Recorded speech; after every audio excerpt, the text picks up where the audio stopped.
नमो लोये सौहरिहन्ताणम् नमो लोये सौहृदानम् नमो लोये सौवाहिर्याम् नमो लोये सौजायाम् नमो लोये सौत्रिकालवती सावनम् ओंकारमिन्दु संयुक्त नित्यम् जयन्ति योगिनः कामदम् मोक्षदम् चैव ओंकाराय नमो नमः मङ्गलम् भगवान् वीरो मङ्गलम् गौतमो मंगलम कुंकुंदारी उजेन्द्रमोसु मंगलम नमः समरिसाराय स्वानुभूत्या तथा स्थिति स्वभावाय भवाय सर्वा विभाव निरुद्ध निराकार।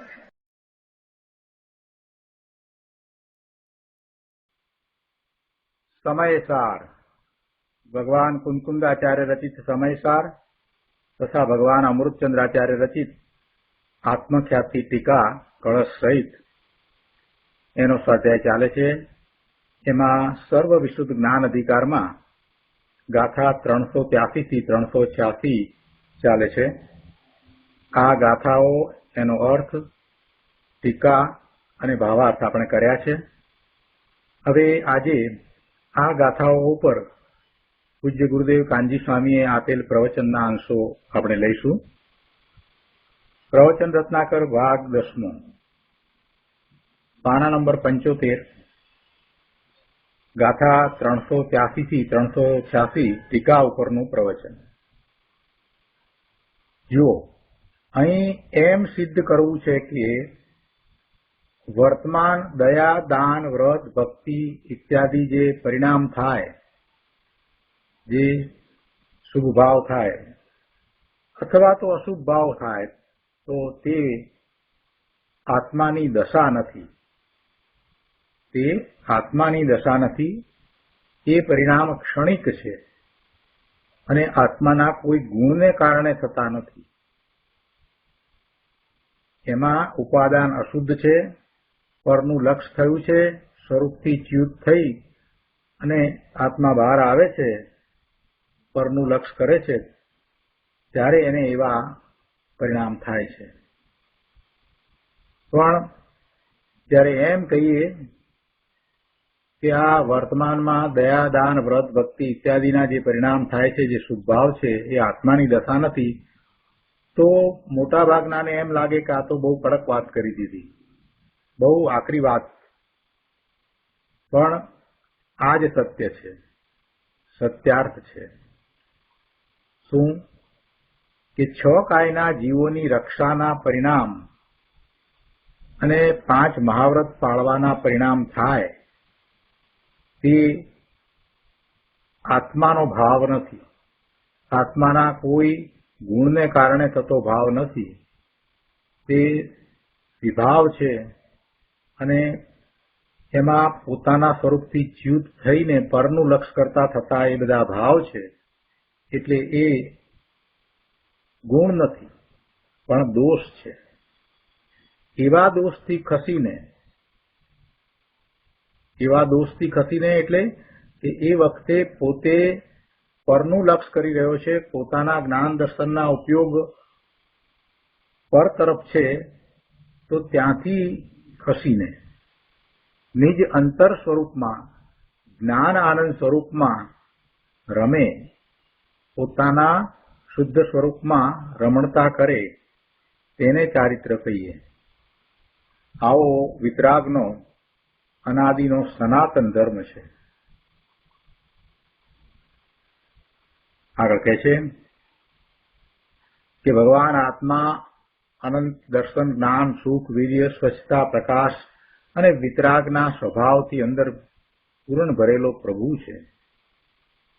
અને પૂર્ણ અંદર ભરેલો ન હોય તો પછી આ અરિહંત દશા અને સિદ્ધ દશા પ્રગટે ક્યાંથી? પણ આ વાત જીવને અનાદિથી મિથ્યાત્વ પડ્યું છે એટલે બેસતી નથી। અહીંયા કહે છે, પૂતગલ કર્મના વિપાકથી થતા ભાવોથી જે પોતાને નિવર્તાવે છે, તે આત્મા પૂર્વ કર્મને પ્રતિક્રમણ તો તકો પોતે પ્રતિક્રમણ છે। શું કહ્યું? કે પૂતગલ કર્મના વિપાકથી થતા ભાવોથી જે પોતાને નિવર્તાવે છે તે આત્મા પૂર્વ કર્મને પ્રતિક્રમણતો થતો પોતે જ પ્રતિક્રમણ છે. આગળ 76મા પાના ઉપર બીજા પેરેગ્રાફમાં કહે છે કે પૂર્વનું બંધાયેલું કર્મ પડ્યું છે એનો ઉદય આવતા થતા પુણ્ય પાપના જે ભાવ તેનાથી પોતાને નિવર્તાવે છે તે આત્મા તે ભાવોના કારણભૂત પૂર્વ કર્મને પ્રતિક્રમણતો થતો પોતે જ પ્રતિક્રમણ છે. શું કહ્યું? પૂર્વે જે કર્મ બંધાયા છે જળ કર્મ એના ઉદય આવે અને એનું લક્ષ્ય થતા જે શુભાશુભ ભાવ થાય એટલે પુણ્ય પાપના જે ભાવ થયા એનાથી પોતાને નિવર્તાવે છે તે આત્મા તે ભાવોના કારણભૂત પૂર્વ કર્મને પ્રતિક્રમણતો થતો પોતે જ પ્રતિક્રમણ છે. પૂર્વે બાંધેલા કર્મ છે તેના ઉદયના નિમિત્તે થતા જે શુભ અશુભ ભાવ તેનાથી પોતાને નિવર્તાવે છે, અર્થાત તે શુભાશુભ ભાવને જે છોડે છે અને અંદર નિજ સ્વભાવમાં પ્રવૃત્તિ કરે છે તે આત્મા તે ભાવોના કારણભૂત પૂર્વ કર્મને પ્રતિક્રમતો થતો પોતે જ પ્રતિક્રમણ છે. છેલ્લા પેરેગ્રાફમાં કહે છે આત્મા શુભાશુભ ભાવથી ખસીને અતિન્દ્રિય ઉગ્ર આનંદની દશામાં આવ્યો તે પોતે જ પ્રતિક્રમણ છે. પુણ્ય અને પાપના બંને ભાવ દુઃખ અને આકુરતારૂપ છે. એમાં આત્મપ્રદેશોનું કંપન થાય છે, શાંતિ ચાલી જાય છે એટલે દુઃખ અને આકુરતા છે. ગમે તેવો શુભ ભાવ હોય તો પણ ત્યાં આત્મપ્રદેશોનું કંપન થાય છે, આકુરતા થાય છે, માટે એ દુઃખ છે. શાંતિ તો ક્યારે થાય છે? પોતાના સ્વરૂપને વિશે રહેતા શાંતિ થાય છે. સુખ ક્યારે ઉપજે છે? પોતાના સ્વરૂપને વિશે રહેતા સુખ ઉપજે છે. શુભ ભાવથી કાંઈ આકુરતા ચાલી જાય છે એમ થતું નથી. એટલે અહીંયા કહે છે કે પુણ્ય અને પાપના બંને ભાવ દુઃખ અને આકુરતા છે. એમ નથી કે પુણ્યના ભાવ છે તે સુખ છે અને અનાકુરતા છે, એમ નથી. કેમ કે એ પણ આશ્રવ છે, બંધનું કારણ છે અને એ વખતે જીવને આત્મપ્રદેશોનું કંપન થાય છે એટલે આકુરતા જ છે. તો તેનાથી છૂટીને એટલે પુણ્ય અને પાપના બંને ભાવથી છૂટીને અનાકૂળ એટલે આકુરતા વિનાનું અનાકૂળ આનંદ સ્વરૂપમાં નિજાનંદ રસમાં પ્રવૃત્ત થઈ લીન થયો તે પૂર્વના કર્મથી નિવર્તતો થકો પોતે જ પ્રતિક્રમણમય છે. ભાવ પોતામય છે, ભાવ છે તે આત્માના છે તો એ આત્મામય છે. ભાવ આત્માથી જુદા નથી. જે ભાવે પોતે પરિણમે છે એ ભાવ રૂપે જ એ આત્મા છે. એટલે જ્યારે એ શુભાશુભ ભાવ ને છોડીને આનંદ સ્વરૂપ નિજ આનંદ રસમાં પોતે લીન થાય છે તો એ પોતે જ એવા ભાવે થયો એટલે પૂર્વના કર્મથી નિવર્તો થતો પોતે જ જ્ઞાન આનંદ નિજાનંદ રસના ભાવે થયો એટલે એમ એ પોતે પ્રતિક્રમણમય છે. પ્રતિક્રમણ એનાથી જુદું છે એમ નથી. કેમ કે ભાવ છે એ જીવના છે અને જીવ એ ભાવે થયો એટલે પોતે જ પ્રતિક્રમણમય થયો. આવું પ્રતિક્રમણ છે અને આવી પ્રતિક્રમણની વિધિ છે. હવે બીજી વાત પાના નંબર 77 ઉપર કહે છે તે જ આત્મા તે ભાવોના કાર્યભૂત ઉત્તર કર્મને એટલે ભવિષ્યકાળના કર્મને, ઉત્તર કર્મ એટલે ભવિષ્યકાળનું કર્મ, ભવિષ્યકાળના કર્મને પચકતો થકો પ્રત્યાખ્યાન છે. આનો વિસ્તાર કરતા ગુરુદેવ કહે છે આ પુણ્ય પાપના જે ભાવ તેના કાર્યભૂત ભવિષ્યકાળના કર્મ છે તેને સ્વરૂપની સ્થિરતા દ્વારા પચકતો થકો પછી કે કઈ રીતે પ્રતિજ્ઞા કરે કે આમ નથી કરવું, શુભાશુભ ભાવે નથી થવું, પણ એ શક્ય કઈ રીતે થાય? શુભાશુભ ભાવે નથી થવું એવો વિકલ્પ કરવાથી થશે કે એવો પુરુષાર્થ કરવાથી થશે? વિકલ્પ તો એવા અનેક વાર કર્યા કે શુભાશુભ ભાવે થવું નથી, રાગ દ્વેષના ભાવે થવું નથી, પણ થાય કઈ રીતે? તો કે છે કે સ્વરૂપની સ્થિરતા દ્વારા એ થાય છે. તેને સ્વરૂપની સ્થિરતા દ્વારા પચકતો થકો, એટલે પોતાની પ્રતિજ્ઞાને એ સ્વરૂપની સ્થિરતા દ્વારા જ પૂરી કરી શકે. પચખાણની વાત છે ને, પ્રત્યાખ્યાનની. પ્રત્યાખ્યાનમાં તો પ્રતિજ્ઞા છે, શુભાશુભ ભાવે ન થવાની પ્રતિજ્ઞા છે. એવા પચખાણ છે, એવા પ્રત્યાખ્યાન છે. તો એવું પ્રત્યાખ્યાન થાય કઈ રીતે? શું કહે છે કે આ પુણ્ય પાપના જે ભાવ તેના કાર્યભૂત ભવિષ્યકાળના કર્મ છે, તેને સ્વરૂપની સ્થિરતા દ્વારા પચકતો થકો તે આત્મા જ પ્રત્યાખ્યાન છે. સ્વરૂપની સ્થિરતા દ્વારા પચકતો થકો તે આત્મા જ પ્રત્યાખ્યાન છે. પુણ્ય પાપના ભાવ આકુલતારૂપ હતા, તેનાથી ખસી નિરાકુળ આનંદની દશામાં સ્થિર થયો, તેને વિતરાગતા પ્રગટી, તે હવે પુણ્ય પાપના કાર્યભૂત ભવિષ્યના કર્મથી ખસી ગયો છે અને તેને પ્રત્યાખ્યાન કહે છે. પ્રત્યાખ્યાન કાંઈ આત્માથી જુદી ચીજ નથી. પ્રત્યાખ્યાનના ભાવે આત્મા પોતે થયો છે. નીચે ચોથા પેરેગ્રાફમાં કહે છે કે હવે ત્રીજી વાત, તે જ આત્મા વર્તમાન કર્મ વિપાકને પોતાથી આત્માથી અત્યંત ભેદપૂર્વક અનુભવતો થકો આલોચના છે. પ્રતિક્રમણ, પ્રત્યાખ્યાન અને આલોચના ત્રણેયની પહેલા તો વ્યાખ્યા કરે છે. શું કહે છે આલોચના માટે? કે જુઓ, તે જ આત્મા વર્તમાન કર્મ વિપાકથી ભિન્ન પોતાને અનુભવતો થકો પોતે જ આલોચના છે. તે જ આત્મા વર્તમાન કર્મ વિપાકથી ભિન્ન પોતાને અનુભવતો થકો. વર્તમાનમાં કર્મના ઉદય આવ્યા છે, કર્મના વિપાકને કારણે સ્થિતિબંધ પૂરો થવા આવે ત્યારે એનો વિપાક થાય અને પછી એ કર્મ જળ કર્મ તો ખરી જાય, પણ એવા વિપાક આવ્યા છે તો એની સાથે અનાદિથી જીવ મિથ્યાત્વને કારણે જોડાય છે, એકત્વ મમત્વ કરે છે. તો એના સ્થાને અહીંયા કહે છે કે ભાઈ વર્તમાનમાં જે કર્મના વિપાક છે એનાથી ભિન્ન પોતાને અનુભવે. એ કર્મના ઉદય જે આવ્યા એ પોતામાં નથી આવ્યા. આપણે કહીએ ને કે 4 ઘાતી કર્મો અને 4 અઘાતી કર્મોની મુખ્ય 8 કર્મની પ્રકૃતિઓ અને એના ઉદયો આવે એ પ્રમાણે જીવનું પરિણમન થાય, આ બધું કહીએ છીએ ને. અહીંયા કહે છે કે ના, એમ નથી. એ કર્મના વિપાકો, એ ઉદય આવ્યું છે એનાથી પોતે તો જુદો જ છે. 4 ઘાતી કર્મ જ્ઞાનાવર્ણીય, દર્શનાવર્ણીય, મોહની અને અંતરાય, એનાથી ભગવાન આત્મા જુદો છે. એ કર્મના વિપાક રૂપ આત્મા નથી અને આત્માને એ કર્મના વિપાક કાંઈ કરતા પણ નથી. ભગવાન આત્મા તો ત્રિકાળ જ્ઞાન સ્વરૂપ જ છે, એ ભિન્ન છે. પણ એને ક્યારેય આવું વિચાર્યું નથી. વર્તમાનમાં જે ઉદય આવે છે એની સાથે એ જોડાઈ જાય છે, એ વાતનો પણ એને ખ્યાલ નથી કે એમાં જોડાઈ ગયો છે.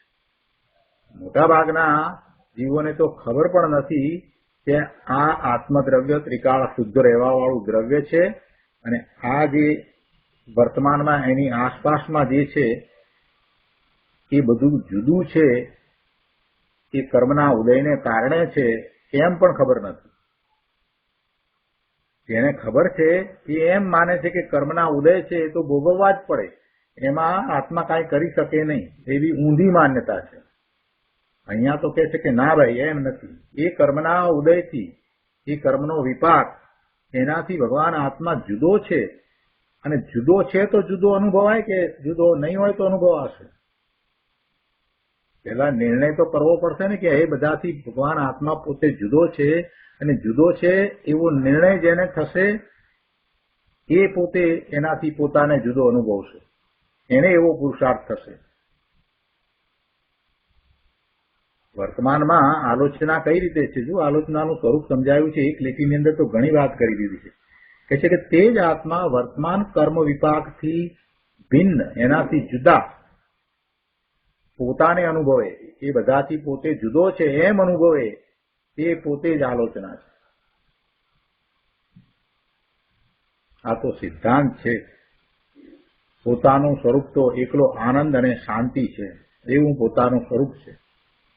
વર્તમાન કર્મ વિપાકથી ખસી, પુણ્ય પાપથી ખસી અંદર સ્વરૂપમાં ઠરી જવું, તે આલોચના છે. અને તે જ પછી સંવર થાય છે, એ જ સંવર છે. આલોચના છે સ્વરૂપમાં ઠરી જવું, તે જ આલોચના છે અને સંવર છે. આ એક સમયની સ્વરૂપ સ્થિતિની દશા છે. તેને પૂર્વ કર્મથી નિવર્તવાની અપેક્ષાએ પ્રતિક્રમણ કહે છે. ભવિષ્યના કર્મથી નિવર્તવાની અપેક્ષાએ એને પ્રત્યાખ્યાન કહે છે. અને વર્તમાન કર્મ વિપાકથી નિવર્તવાની અપેક્ષાએ તેને જ આલોચના કહે છે. ત્રણેય વસ્તુ એક જ છે, એક જ પ્રકારની છે, એમ સમજાવવું છે. શું કહ્યું અહીંયા? બહુ સરસ વાત કરી છે ગુરુદેવે. આ એક સમયની સ્વરૂપ સ્થિતિની દશા છે, પોતાના સ્વરૂપમાં રહેવા વાળી દશા, પોતાના સ્વરૂપમાં ઠરી જવાની દશા. એટલે એ દશા એ એક સમયની છે. આ એક સમયની સ્વરૂપ સ્થિતિની દશા છે, સ્વરૂપમાં સ્થિરતાની દશા. ભલે ને એક સમયની સ્થિરતા હોય તો પણ એ દશાને પૂર્વ કર્મથી નિવર્તવાની અપેક્ષાએ પ્રતિક્રમણ કર્યું. પોતે પૂર્વ કર્મથી નિવર્ત્યો, પાછો વળ્યો, એ અપેક્ષાએ એને પ્રતિક્રમણ કર્યું. ભવિષ્યના કર્મથી નિવર્તવાની અપેક્ષાએ તેને પ્રત્યાખ્યાન કર્યું. અને વર્તમાન કર્મ વિપાકથી નિવર્તવાની અપેક્ષાએ તેને આલોચના કરી. અને એ જ ચારિત્ર છે. ઉપર બીજા પેરેગ્રાફમાં એ વાત કરી છે કે એક જ સમયમાં ત્રણ વાત છે. જે સમયે આત્મા પુણ્ય પાપના ભાવથી નિવર્ત્યો, તે જ સમયે તે ભાવોના કારણભૂત જે પૂર્વ કર્મ તેનાથી નિવર્તે છે, માટે પોતે જ પ્રતિક્રમણ છે. વળી તે જ સમયે તે ભાવોના કારણભૂત જે ભવિષ્યના કર્મ તેનાથી નિવર્તે છે, માટે પોતે જ પ્રત્યાખ્યાન છે. અને તે જ સમયે વર્તમાન કર્મના ઉદયથી નિવર્તે છે, માટે પોતે જ આલોચના છે.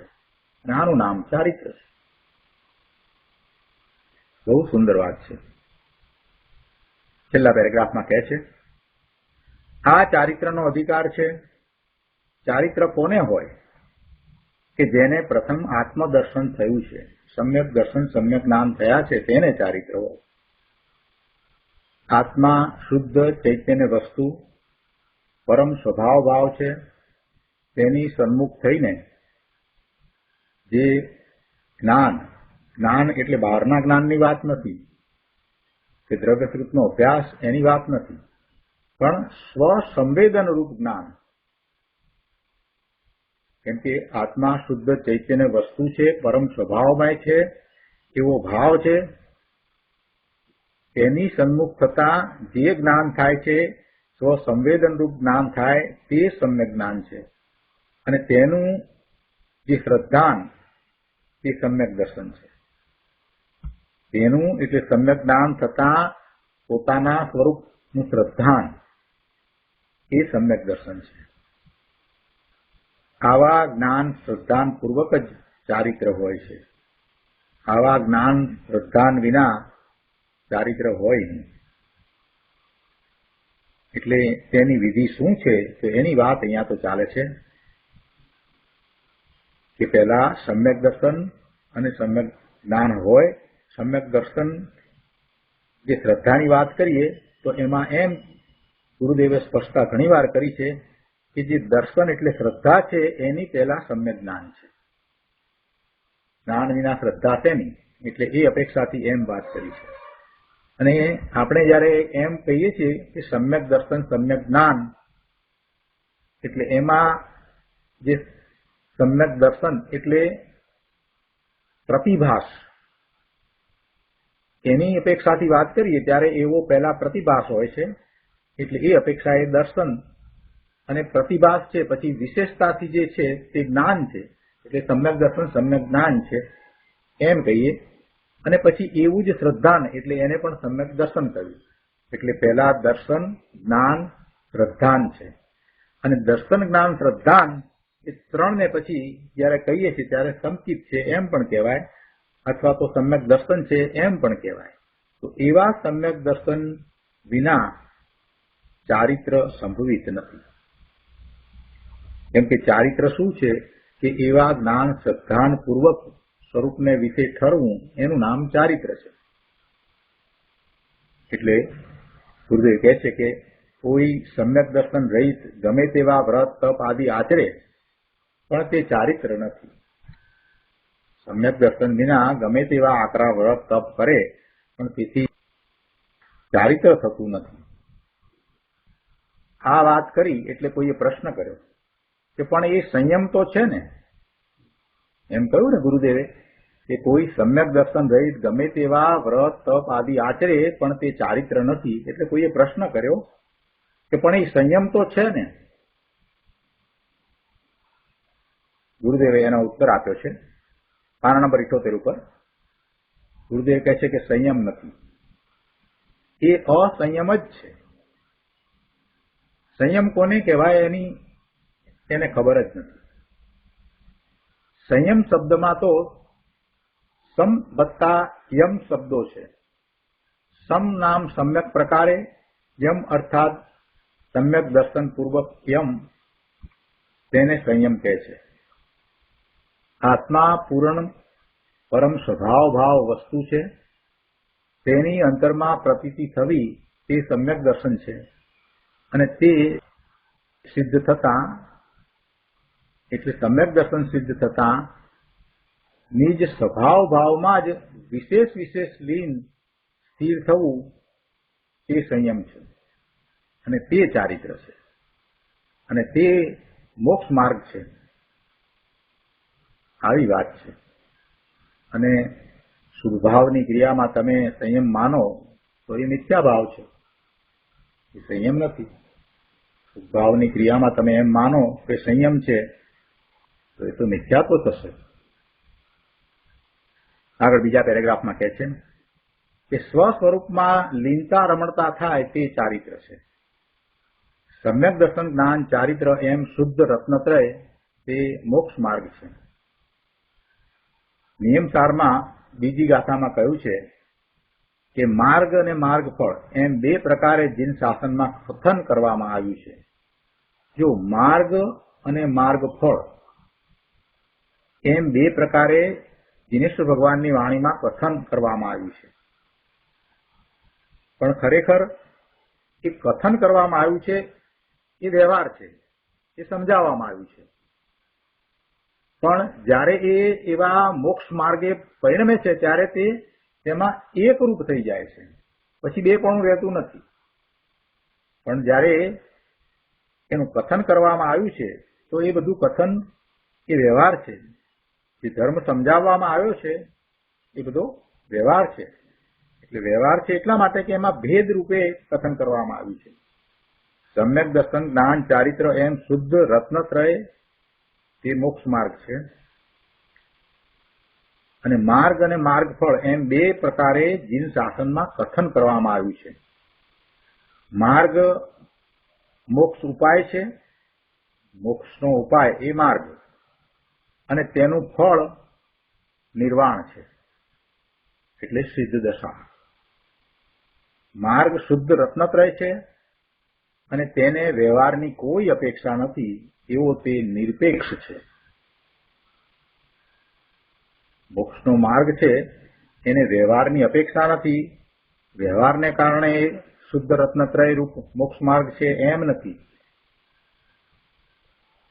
કેમ કે માર્ગ શુદ્ધ રત્નત્રય છે અને એમાં પરની અપેક્ષા નથી, પરના કારણે કોઈ એવો માર્ગ બનતો નથી. સમ્યક દર્શન, સમ્યક જ્ઞાન અને સમ્યક ચારિત્ર નિશ્ચયથી છે એ પોતાના સ્વરૂપના લક્ષ્ય જ થાય છે, એટલે એમાં એને પરની અપેક્ષા નથી. એટલે શુદ્ધ રત્નત્રય છે તેને વ્યવહારની કોઈ અપેક્ષા નથી, એટલે તે નિરપેક્ષ છે. કઈ રીતે નિરપેક્ષ છે એ સમજવું પડશે ને. સમ્યક દર્શન, સમ્યક જ્ઞાન, સમ્યક ચારિત્ર એ શુદ્ધ રત્નત્રય એ મોક્ષ માર્ગ. હવે આમાં સમ્યક દર્શન, સમ્યક જ્ઞાન અને સમ્યક ચારિત્ર એમાં કોઈને પણ પરની અપેક્ષા નથી. બધું સ્વના લક્ષ્ય જ છે, સ્વરૂપમાં સ્થિરતા કરતા થાય છે. સ્વરૂપનો અનુભવ કરતા સમ્યક દર્શન, સમ્યક જ્ઞાન થયું અને પછી ત્યાં જ લીનતા કરતા, ત્યાં જ સ્થિરતા કરતા ચારિત્ર થાય છે. તો આમાં પરની અપેક્ષા તો આવી નહીં. એટલે જે શુદ્ધ રત્નત્રય છે, નિશ્ચય મોક્ષ માર્ગ છે, એને કોઈ પરની અપેક્ષા નથી, કોઈ વ્યવહારની અપેક્ષા નથી. તો પછી આપણે એમ કહીએ કે બાહ્યમાં ચારિત્ર લેવું ને આ બધા વ્રત ને તપ કરવા ને આ બધું શું? અહીંયા તો વાત એમ કરે છે કે શુદ્ધ રત્નત્રય છે એ તો સ્વરૂપના લક્ષ્ય થતું ભાવ છે. એ ત્રણેય ભાવ એક રૂપે જ છે. અગાઉ એક ગાથામાં એ વાત પણ આવી ગઈ છે કે સમ્યક દર્શન, જ્ઞાન, ચારિત્ર એ ત્રણ નથી, એ એક જ છે. પોતાના સ્વરૂપને વિશે ઠરતા સમ્યક દર્શન, જ્ઞાન, ચારિત્ર છે અને ત્યાં દ્વૈત પણ નથી, બેપણું પણ નથી કે હું પોતાના સ્વરૂપને અનુભવું, એમ પણ નથી. તો પછી આ બહારની વાત તો રહી જ નહીં. માર્ગ શુદ્ધ રત્નત્રય છે અને તેને વ્યવહારની કોઈ અપેક્ષા નથી, એવો નિરપેક્ષ છે.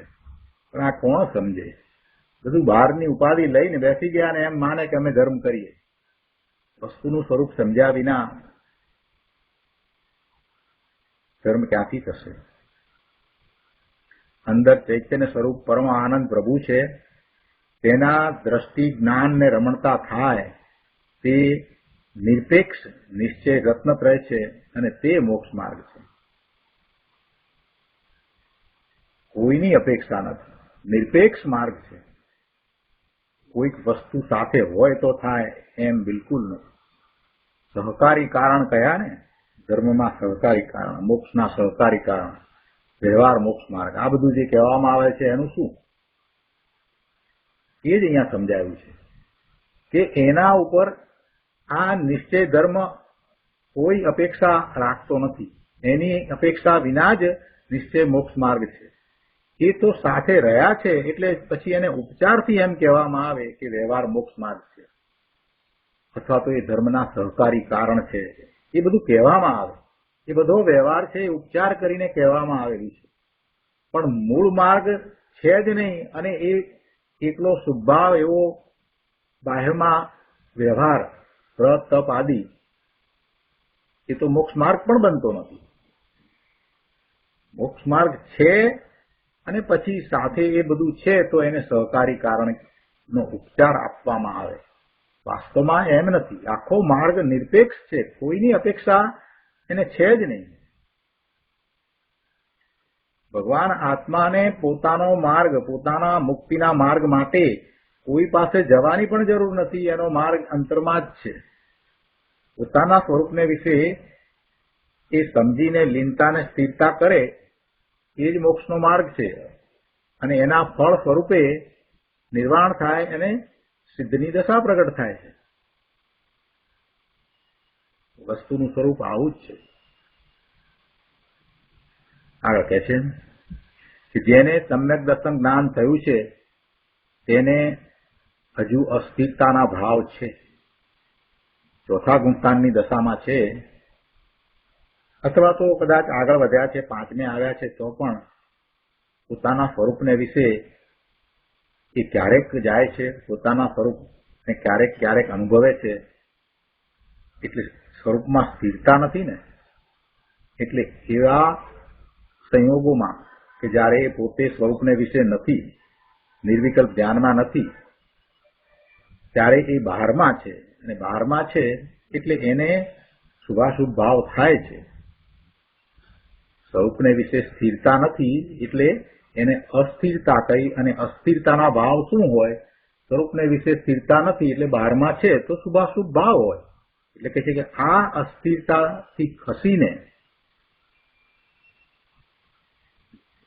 અસ્થિરતાથી ખસીને નિવર્તીને ફરી પાછા સ્વભાવમાં પ્રવર્તવું, સ્વભાવમાં રમવું, સ્વભાવમાં લીનતા કરવી તે આલોચના છે.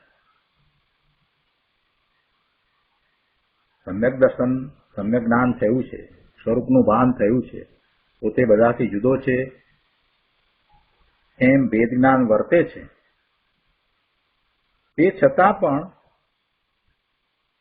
સ્વરૂપને વિશે સ્થિરતા નથી એટલે અસ્થિરતા છે. અને એ અસ્થિરતાના ભાવ કેવા છે તો કે પરને લક્ષ્ય થતા શુભાશુભ ભાવ છે. તો ત્યાંથી ખસીને, એ અસ્થિરતાના ભાવથી ખસીને નિવર્તીને પાછા ફરીને સ્વભાવ ભાવમાં પ્રવર્તવું, ત્યાં રમવું, લીનતા કરવી, એ વર્તમાનને વિશે જ્યારે એમ હોય ત્યારે એને આલોચના કરી.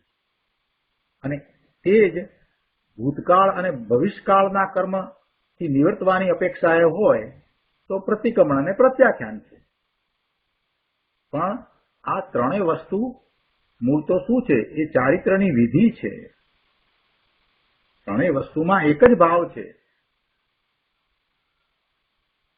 ગુરુદેવ કહે છે કે ભાઈ, વ્રત, ભક્તિ, દયા ઇત્યાદિ પાળવારૂપ જે ભાવ થાય છે તે શુભ ભાવ છે. અને સ્વરૂપને વિશેષ સ્થિરતા નથી ત્યારે થતો ભાવ છે, પરના લક્ષ્ય થતો ભાવ છે. એટલે અસ્થિરતા વખતે થતો ભાવ છે. સ્વરૂપને વિશે અસ્થિરતા છે ત્યારે થતો ભાવ છે એટલે એને અસ્થિરતા કહી. તો અસ્થિરતાથી ખસી અને સ્વરૂપને વિશે જવું, અસ્થિરતા છે એ અસ્થિરતાથી ખસીને ત્યાંથી નિવર્તીને સ્વરૂપને વિશે જવું, એ જ સંયમ છે, એ જ ચારિત્ર છે. પણ જેનાથી ખસવાની વાત કરીએ છીએ, જે વ્રત, ભક્તિ, દયા ઇત્યાદિ શુભભાવ, જે અસ્થિરતાને કારણે થતા ભાવ છે, સમ્યક દ્રષ્ટિને એવા ભાવ સુકરા થાય છે, અસ્થિરતાને કારણે થાય છે. તો એવા જે અસ્થિરતાને કારણે થતા ભાવથી ખસવાની, નિવર્તવાની વાત કરીએ છીએ. અને ભાઈ તું એને જ ધર્મ માની લે, એને તું સંયમ માની લે, એને ચારિત્ર માનવા લાગે તો પછી મહા વિપરીતતા થશે. તો વિપરીત વાત થઈ ગઈ. જેનાથી ખસી અને સ્વરૂપ તરફ જવું છે એને તું ચારિત્ર માનીશ તો વિપરીત વાત થઈ. મુનિરાજને નિશ્ચય ચારિત્ર સાથે તે વ્યવહાર સહચરપણે ભલે હો, નથી એમ નથી, એમને પણ હોય છે, પણ એ તો અધૂરી દશાની નિશાની છે. પૂર્ણ દશા પ્રગટ થતા, કેવળ જ્ઞાન થતા પછી એ શુભાશુભ ભાવ હોતા જ નથી, શુભ ભાવ હોતા જ નથી. મુનિરાજને અથવા તો સમ્યક દ્રષ્ટિ ચોથા, પાંચમા ગુણસ્થાને છે, એમને પણ બધાને એવો શુભ ભાવ હોય છે. અને એ પોતાના સ્વરૂપને વિશે સ્થિરતા નથી માટે થતો એ ભાવ, એટલે એ અસ્થિરતાનો ભાવ છે. તો એ અસ્થિરતાથી ખસી અને પોતાના સ્વરૂપને વિશે સ્થિરતા કરવી એ ચારિત્ર છે.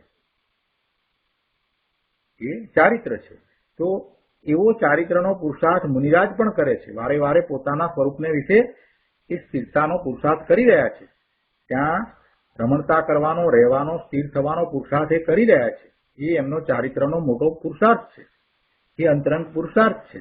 અને એ વખતે સાથે આ વ્યવહાર હોય છે. એટલે આ વ્રત, ભક્તિ, દયાદાન આદિના જે ભાવ જે કયા છે એવા ભાવ, શુભ ભાવ સમ્યક દ્રષ્ટિને હોય છે.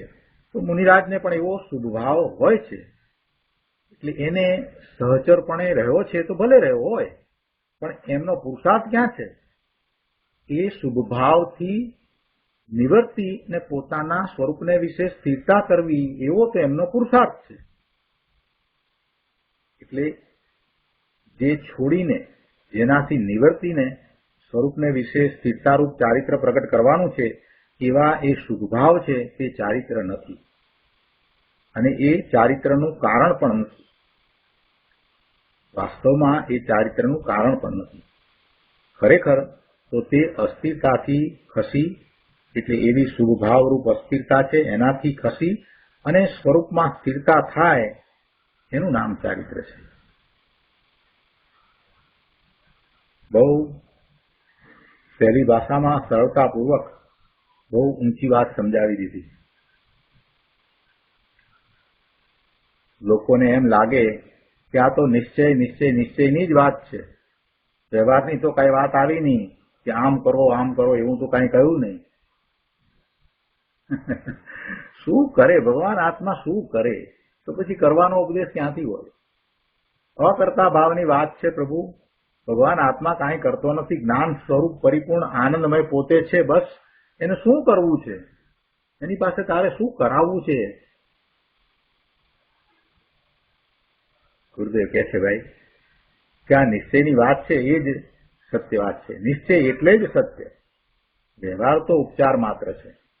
નિશ્ચય સાથે વ્યવહાર હો ભલે, પણ એ બંધનું જ કારણ છે. શુભભાવ છે એ પુણ્ય બંધનું કારણ છે. એ કાંઈ મુક્તિનો માર્ગ નથી, એ મુક્તિના માર્ગનું કારણ પણ નથી. વ્યવહારથી, રાગથી, શુભભાવથી વિતરાગતા થાય એમ જો કોઈ માને તો એ વિપરીતતા છે. વ્યવહારથી નિશ્ચય થાય એમ માને તો એ તો વિપરીતતા છે. ભાઈ અહીં તો ભગવાન આત્મા પરમ આનંદ સ્વરૂપ સત્ય સાહેબો પૂર્ણ આનંદનો નાથ પ્રભુ અંદર જે બિરાજ્યો છે તેનું ભાન થયા પછી જે અસ્થિરતાના પુણ્ય પાપના શુભાશુભ ભાવ છે તેનાથી નિવૃત્તિ અને અંદર સ્વરૂપમાં લીનતા જમાવટ કરે છે, તે આત્મા પોતે ચારિત્ર રૂપ થાય છે એમ વાત છે. આત્મા પોતે જ ચારિત્ર રૂપ થાય છે, પોતે જ ચારિત્ર છે. પોતાના સ્વભાવ ભાવે રહ્યો એ જ ચારિત્ર છે. ભગવાન આત્મા સદાય ચારિત્ર રૂપ જ છે. એ નકામો એ પોતાને છોડીને બહારમાં ભટકી રહ્યો છે. ચારિત્ર બહારથી લેવાનું છે, ચારિત્ર બહારમાં છે જ નહીં ભાઈ. અંતરનું ચારિત્ર એની દશા છે. એ દશાને એને પીછાણી નથી, જાણી નથી, એટલે સ્વરૂપને એને જાણી નથી, એટલે એને બહારમાં ચારિત્ર શોધવાની જરૂર પડે છે. જેમ બહારમાં સુખ શોધવા જતો હતો એવી રીતે એ ચારિત્રની બહારમાં તપાસમાં રહ્યો છે અને બહારમાંથી એ ચારિત્ર લે છે. ભાઈ એવું ચારિત્ર છે જ નહીં. સ્વરૂપને વિશે લીનતા સ્થિરતા એ તો એનો સહજ સ્વભાવ છે. એટલે ચારિત્ર તો અંદરમાં પડ્યું છે, એ પોતે ચારિત્ર રૂપે જ છે. જે પોતાના સ્વરૂપને વિશે લીનતા કરે છે, ત્યાં જ સ્થિરતા કરે છે, ત્યાં જ જમાવટ કરે છે, એ આત્મા પોતે ચારિત્ર રૂપ થાય છે એમ વાત છે. ગુરુદેવ કહે છે કે ભાઈ ધીમે ધીમે સમજવું. અનંતકાળમાં આવું સત્ય એ સમજ્યો નથી ને, એટલે શું થાય? પણ હવે સમજવાના ટાણા આવ્યા છે. હવે આ અવસર આવ્યો છે, ચૂકીશ તો પછી આવો અવસર વારે વારે મળતો નથી. બીજો ઘણો કાળ સુધી રખડવાનું થશે. જો શુભને ધર્મ માનીને શુભમાં રોકાઈ રહીશ તો ભાઈ ભવના ભ્રમણ થશે, બીજું કાંઈ થશે નહીં.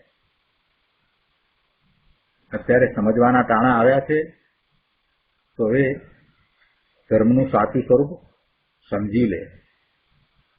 પ્રતિક્રમણ, પ્રત્યાખ્યાન, આલોચના કરવું એવા જે વિકલ્પ છે એ શુભભાવ છે, એ ચારિત્ર નથી. દયાદાન, વ્રત, તપ આદિના શુભભાવ છે, એ પણ ચારિત્ર નથી. આ વાતને બરાબર સમજી લે. અને મોક્ષનો માર્ગ સમ્યક દર્શન, સમ્યક જ્ઞાન ચારિત્ર રૂપે, નિશ્ચય રત્નત્રય રૂપે છે તો એ નિરપેક્ષ છે, એમાં પરની અપેક્ષા નથી. આ વાતને બરાબર સમજીને પુરુષાર્થ ઉપાડે. આ વાતને બરાબર સમજી લે. અત્યારે સમજવાનો સમય છે, સમજવાના ટાણા આવ્યા છે. ગુરુદેવ કહે છે તો તું શુભમાં રોકાઈ પડ્યો.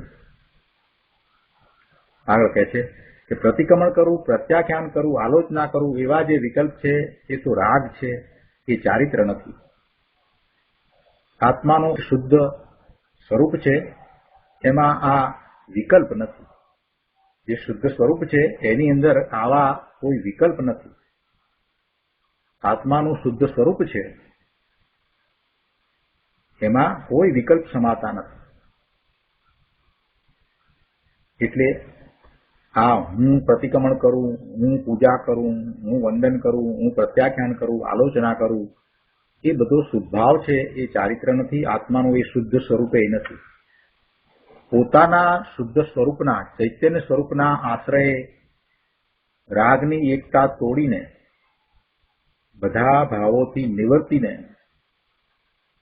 માત્ર સ્વરૂપને વિશે જ લીનતા અને રમણતા કરવી, એનું નામ ચારિત્ર છે. જે અસ્થિરતાના રાગથી નિવર્તે છે અને સ્વભાવમાં લીન થઈ પ્રવર્તે છે, તે આત્મા પ્રતિક્રમણ છે, પ્રત્યાખ્યાન છે, સંવર છે, આલોચના છે, અને એનું નામ ચારિત્ર છે. આત્મા પોતે જ ચારિત્ર છે, ચારિત્ર સ્વરૂપ છે. સ્વરૂપને વિશે રહેતા ચારિત્ર પ્રગટ થાય છે એમ કહેવા કરતા એ પોતે ચારિત્ર જ છે. સ્વરૂપને વિશે રહ્યો છે એ જ ચારિત્ર છે. 79મા પાના ઉપર અહીંયા ત્રીજા પેરેગ્રાફમાં કહે છે કે હવે કહે છે એ રીતે તે આત્મા સદા પ્રતિકમતો અર્થાત પ્રતિક્રમણ કરતો થકો, સદા પચકતો અર્થાત પ્રત્યાખ્યાન કરતો, અને સદા આલોચતો અર્થાત આલોચના કરતો થકો, પૂર્વ કર્મના કાર્યરૂપ અને ઉત્તર કર્મના કારણરૂપ ભાવોથી અત્યંત નિવૃત્ત થયો થકો, વર્તમાન કર્મ વિપાકને પોતાથી આત્માથી અત્યંત ભેદપૂર્વક અનુભવતો થકો, પોતામાં જ જ્ઞાન સ્વભાવમાં જ નિરંતર ચરતો વિચરતો આચરણ કરતો હોવાથી ચારિત્ર છે. અર્થાત પોતે જ ચારિત્ર સ્વરૂપ છે.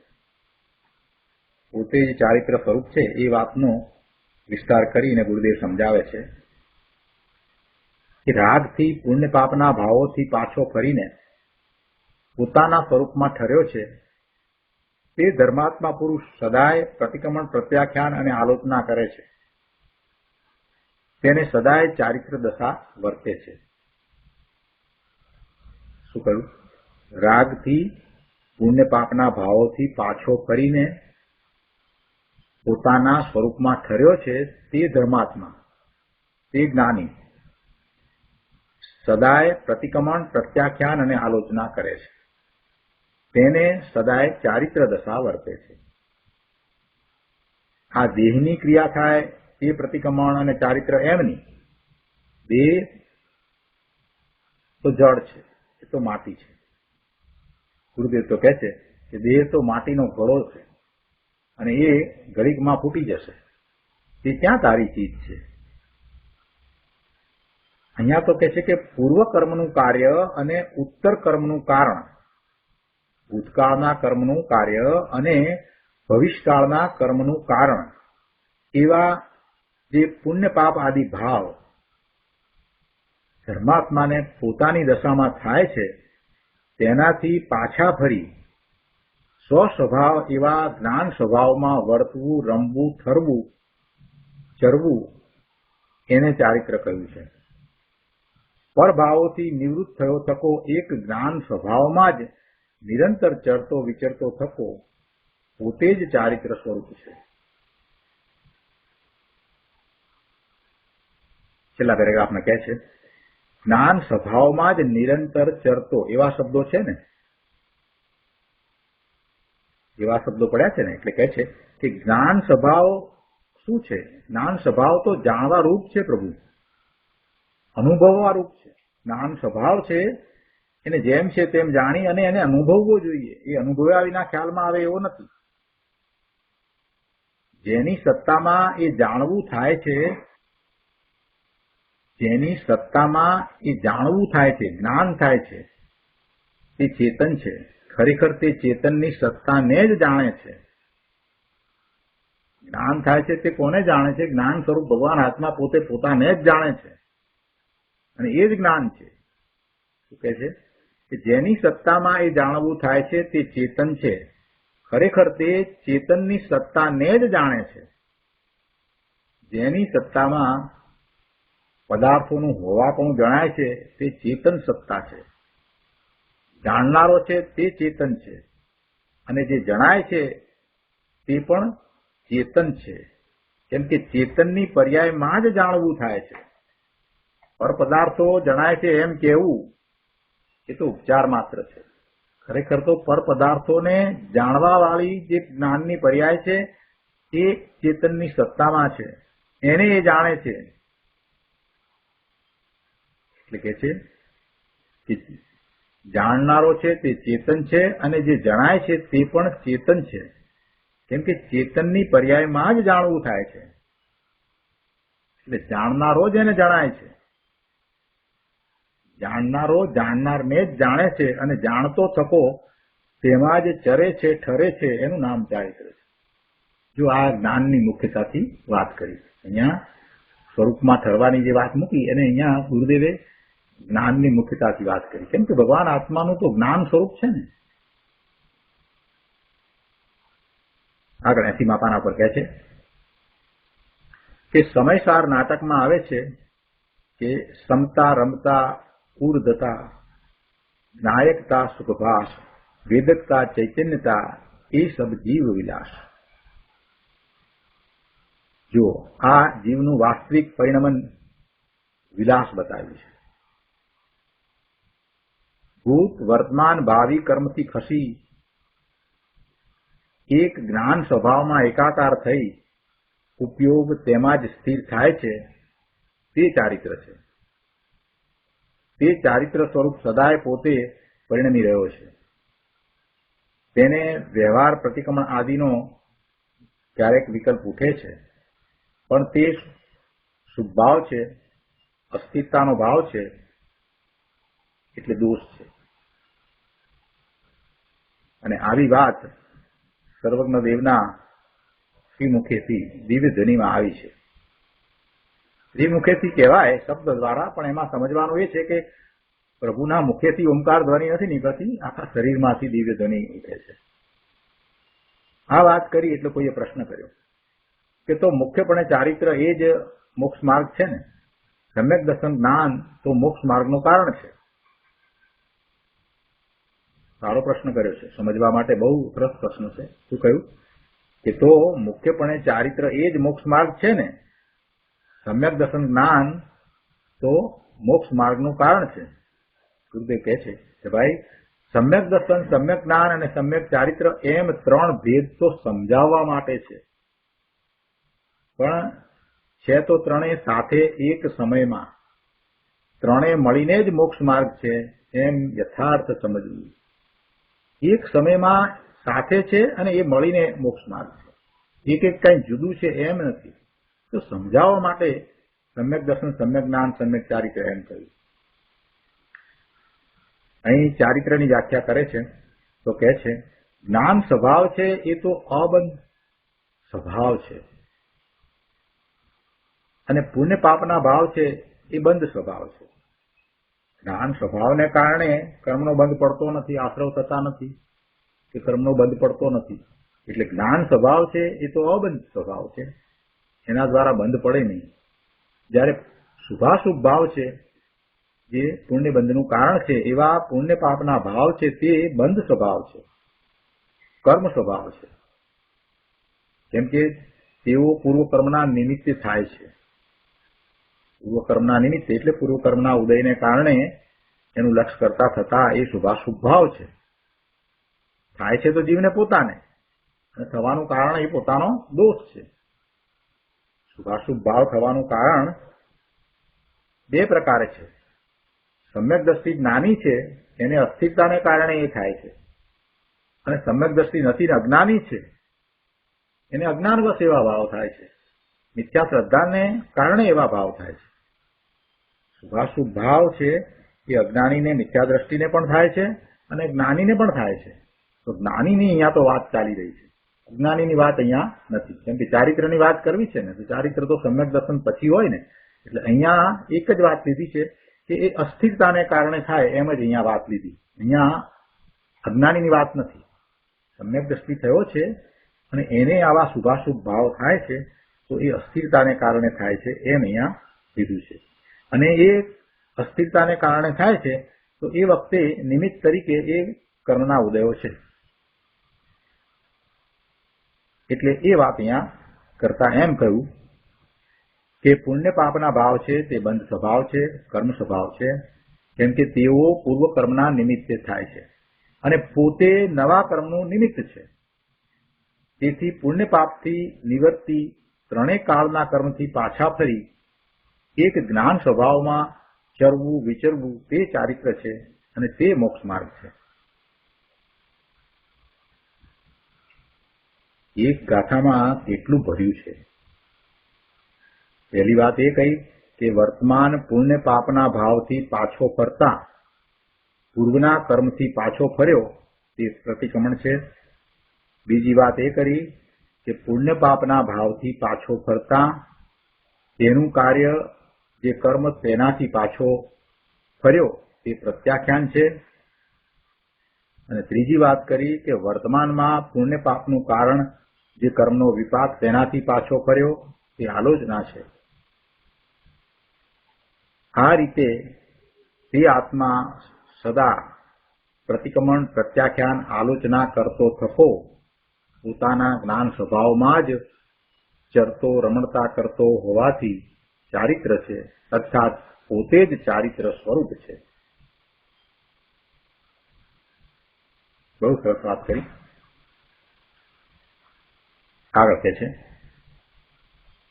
પાના નંબર 81 પર બીજા પેરેગ્રાફમાં કે નિયમસારના આરંભના એક શ્લોકમાં ટીકાકાર મુનિરાજ શ્રી પદ્મ પ્રભુમલધારી દેવ કહે છે, હે પરમાત્મા, તું હોતા હું ઓલા મોહમુગ્ધ અને સંસારીઓ જેવા કામી બુદ્ધ અને બ્રહ્મા વિષ્ણુ મહેશને કેમ પૂજું? ન જ પૂજું. હું તો જેણે ભવોને જીત્યા છે, જન્મ મરણનો નાશ કર્યો છે, એવા તને વંદું છું. ગુરુદેવ કહે છે કે જો આ મુનિરાજ કે જેમને ભવ જીતવાની ભાવના છે,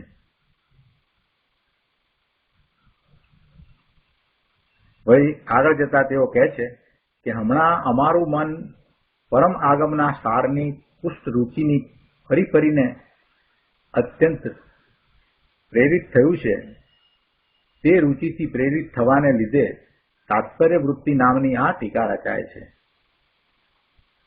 જો એકલી નગ્ન દશા અને 12મા મહાવ્રતનું પાલન કરે એ કાંઈ દિગંબર નથી, પણ અંતરમાં નિર્મળ આનંદનો નાથ જ્ઞાન સ્વભાવી પ્રભુ પોતે છે તેને ઓળખી તેના શ્રદ્ધા જ્ઞાન રમણતા કરે તે દિગંબર છે.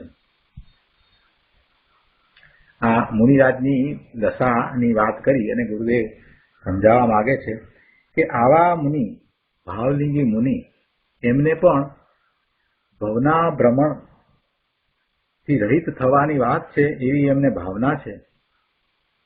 એવી ભાવના છે ત્યારે શુભભાવ આવે છે તો આવી ટીકા નિયમસારની ટીકાની રચના થઈ જાય છે. મુનિરાજ તો નિર્મળ આનંદમાં રહેતા પોતાના સ્વરૂપને વિશે વારંવાર જતા પોતાના આત્મામાં રમણ કરનારા છે અને તેમાં ચરનારા વિચરનારા છે. તેઓ નિત્ય અતિન્દ્રિય આનંદનું ધરાઈને ભોજન કરનારા છે. જેમને આકુલતાની ગંધ પણ નથી એવા અનાકુળ સુખના ઢગલા છે. એવા ચારિત્રવંત મુનિને અંદર નિત્ય અતિન્દ્રિય આનંદની ભરતી ઉછળે છે. કોઈને થાય કે મુનિને વનમાં અનેક પરીક્ષા સહન કરવાના થતા હશે, દુઃખ વેઠતા હશે, તો તેને કહીએ છીએ કે ભાઈ મુનિરાજને તો આનંદની ભરતી ઉઠે છે, મુનિરાજને દુઃખ વેઠવું પડે એ તારી વાત ખોટી છે. મુનિરાજને તો અકસાઈ શાંતિ પ્રગતિ છે અને તો નિરંતર અતિન્દ્રિય આનંદની મોજમાં મસ્તીમાં છે અને એને ચારિત્ર કહ્યું છે. અને એમને જ્યારે અસ્થિરતા છે ત્યારે આવા શાસ્ત્રની ટીકા વગેરે લખવાનો ભાવ આવી જાય છે. પણ એને એ લખનારા છે એ પોતે એ ટીકામાં જણાવે છે કે ભવના ભ્રમણ તૂટવાનો તો આ એકમાત્ર માર્ગ છે. રત્નત્રય નિશ્ચય રત્નત્રય છે તે જ એકમાત્ર માર્ગ છે. એમ આવા મુનિરાજ જંગલમાં વસતા પોતાના નિજ આનંદમાં વારંવાર ચાલ્યા જતા એવા મુનિરાજ એ વાત સમજાવે છે. અનુભવ સહિતની વાત એમણે સમજાવી છે, લખી છે અને પોતે પણ એમ જ પુરુષાર્થ કરી રહ્યા છે. આવું વસ્તુનું સ્વરૂપ છે. એને લાગે કે વ્યવહારની તો વાત જ કરતા નથી, તેને કહીએ છીએ કે ભાઈ વ્યવહાર હોય છે, નથી એમ નહીં, આ બધો વ્યવહાર છે, આ મુનિનો આ વ્યવહાર. જ્યાં સુધી પૂર્ણ વિતરાગ દશા ન થાય ત્યાં સુધી દયાદાન વ્રત તપ ભક્તિ ઇત્યાદિનો વ્યવહાર મુનિને હોય છે. પણ એ બધો રાગ છે, દુઃખ છે, બંધનનું કારણ છે. મુનિરાજને એ કર્તવ્ય છે એમ નથી. એ શુદ્ધભાવ છે, એ કર્તવ્ય છે એમ મુનિને નથી. અને તેમાં કઈ આત્માની શાંતિ થતી નથી. શાંતિ ક્યાં છે? અકશાય ભાવરૂપ શાંતિ તો પોતાના સ્વરૂપને વિશે છે.